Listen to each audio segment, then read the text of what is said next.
बिस्मिल्लाहिर्रहमानिर्रहीम। अस्सलाम वालेकुम नाजरीन। आने वाले मज़ीद 24 से 48 घंटों के दौरान पाकिस्तान भर का मौसम कैसा रहेगा? मज़ीद मूसलाधार बारिशें, शदीद गर्मी की लहरें और आने वाले दिनों में शदीद तरीन मौसमी सूरत हाल के मुतल्लिक नई और ताज़ा रिपोर्ट के साथ आपकी खिदमत में हाज़िर हूँ। मौसम के मुतल्लिक तमाम नई अपडेट जानने के लिए बराए मेहरबानी वेदर लवर्स हमारे चैनल को सब्सक्राइब और वीडियो को लाइक करते हैं। बहुत शुक्रिया।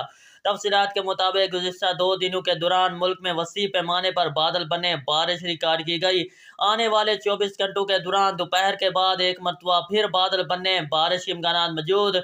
इस दौरान चंद मकामात पर याला बारी और तेज से शदीद हवाओं के इम्कानात भी मौजूद। तहम आने वाले मज़ीद 2 से 3 दिनों के दौरान सिंध के मुख्तलिफ जनूब मशरकी इलाके जिसमें थार के इलाके काबिल ज़िक्र रहेंगे, बादल डेवलप होने, बारिश के इम्कानात मौजूद रहेंगे। तफसीलात के मुताबिक आने वाले 2 से 3 दिनों के दौरान एक मरतबा फिर गर्मी बढ़ने के इम्कानात मौजूद। ताहम आने वाले मज़ीद 24 घंटों के दौरान इस्लामाबाद, रावलपिंडी, खिता, पोटुहार, बलाई और मशरकी और शुमाल मशरकी पंजाब के इलाकों में, लाहौर, नारवाल, सियालकोट, खिता, पोटुहार के इलाकों में बादल डेवलप बनने, बारिश के इम्कानात मौजूद। इस दौरान खैबर पख्तूनख्वा, आज़ाद कश्मीर, गिलगित बल्तिस्तान के इलाकों में भी बादल बनने, बारिश के इम्कानात मौजूद।